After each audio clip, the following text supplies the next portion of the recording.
Well, welcome to the channel, Reverend Dr. J.W. Morrison, Theologist, Central Coast, New South Wales, Australia. Thanks for coming on. Just a recapitulation, we noticed that the protection for ourselves with people that we're not sure of or we've just met is to watch our tongue and to keep our mouth shut. Don't give away too much information. That information will be used against you as the relationship goes into a devaluation stage, particularly if you're around covert narcissists, malignant narcissists. So watch your tongue and keep your mouth shut and you'll stay out of trouble. Usually when we speak of our troubles, which really does take down our defenses and allows the enemy to have, or the person to have, fuel, information and advantages over us, so that when they start, they can pull us down. They'll actually act out, they'll put into play rehearsal, because narcissists mirror. They'll do exactly what you said you didn't like. It's just how it works. We found out that narcissists are mockers, and they're proud and haughty, and they're boundlessly arrogant. That's just how they are. And now we come to verse 25 of Proverbs 21, where we find out, despite their desires, the lazy narcissist will come to ruin, and that's psychologically lazy, for their hands refuse to do the work, to do the psychological work. Now, these desires can be manifest and diverse. Say, for instance, the narcissist meets a fuel supply that's into bestiality. Well, the narcissist will go along with the bestiality. They could have a dog in the bed. They could have, say a narcissist has a fuel supply that's into incest.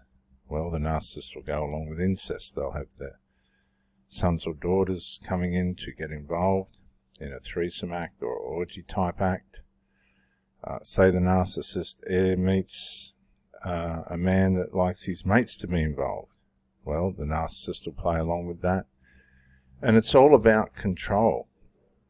See, it's putting themselves in position where they're getting influence over the supply via mirroring.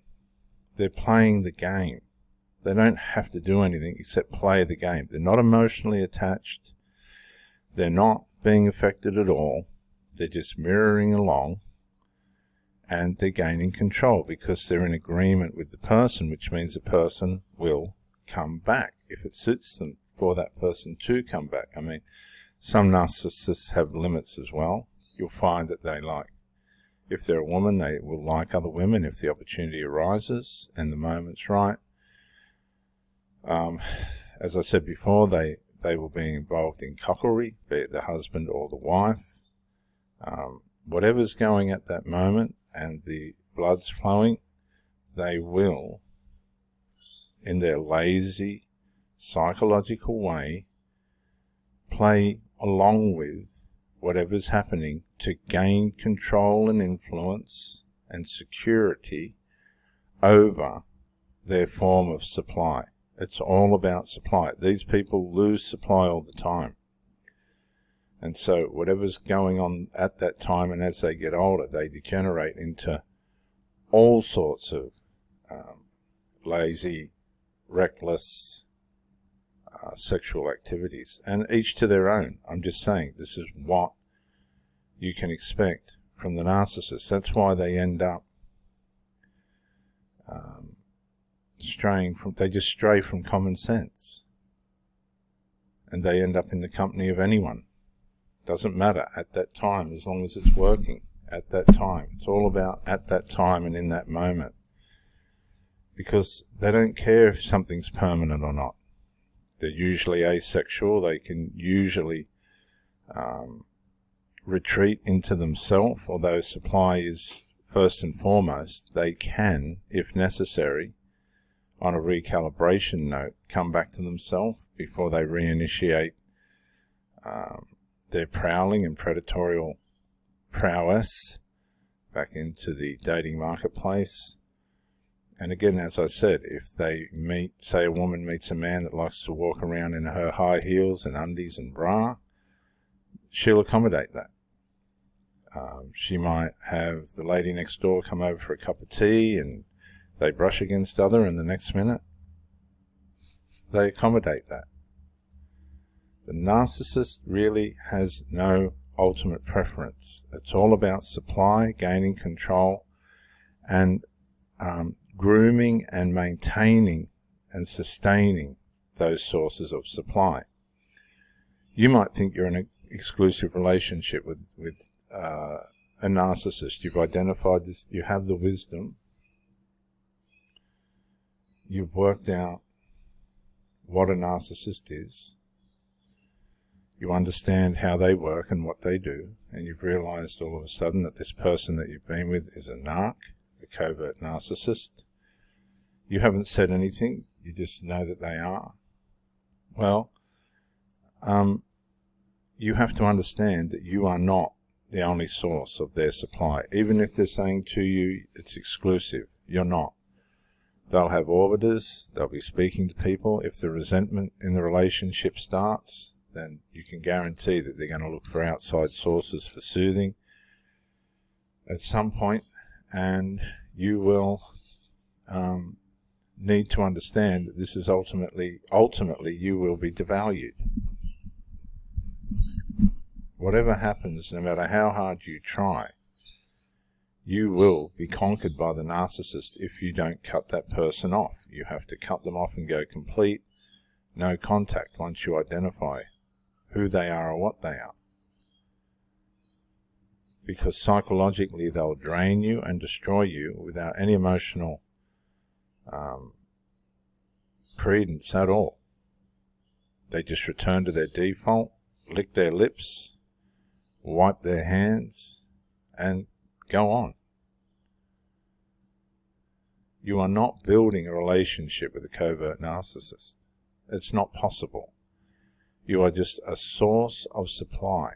You have to be wise and be able to conquer and identify what you're dealing with and level the fortress in which they trust. And you know what their trust is? Your ignorance. If you level their fortress, if you level the fact that you're ignorant of what a covert or personality disordered person is, and that you understand now that you are just a means of supply, then you can conquer their fantasy that you're ignorant and that you'll just go along with whatever they do. Because these people have boundless arrogance. I've watched them turn up and go, there's so much unresolved, I don't even know why this person's turning up, because it's not about the unresolved. It's about the supply. It's not about the emotional damage. It's about the supply. It's not about the emotional starvation. It's about the supply.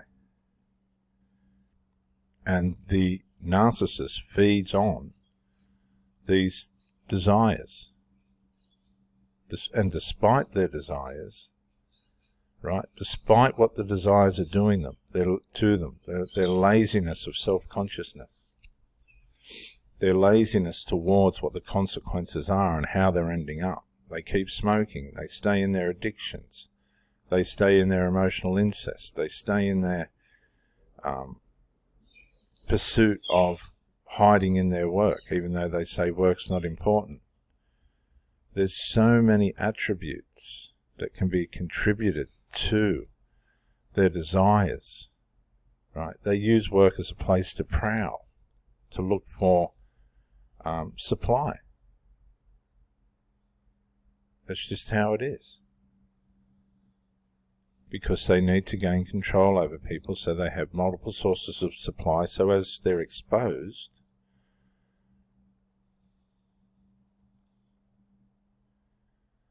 they have other forms of supply.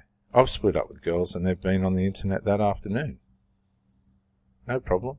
Good luck to you. They have nothing and they end up with nothing. Just brokenness and sadness. Their children are ruined. And it's generational. They just pass it on. But despite all the damage that their desires are doing to them and demonstrating to them. And you can tell them, look, honestly, if you just fix this, we can move forward. They'll look at you like a white pointer swimming past with a black eye. They hear you, they see you, they know you're there, they know what their relationship between you is, but they will not bring resolve because they're running on their desires. Now, Ephesians, I'll quickly go to Ephesians. I don't normally do this, but I'll quickly go to Ephesians. I just want to show you, we've got sirens again. Sorry about the background noise, viewers. Ephesians 4. I don't normally do this, but I'll do this time. Around the 20 mark here.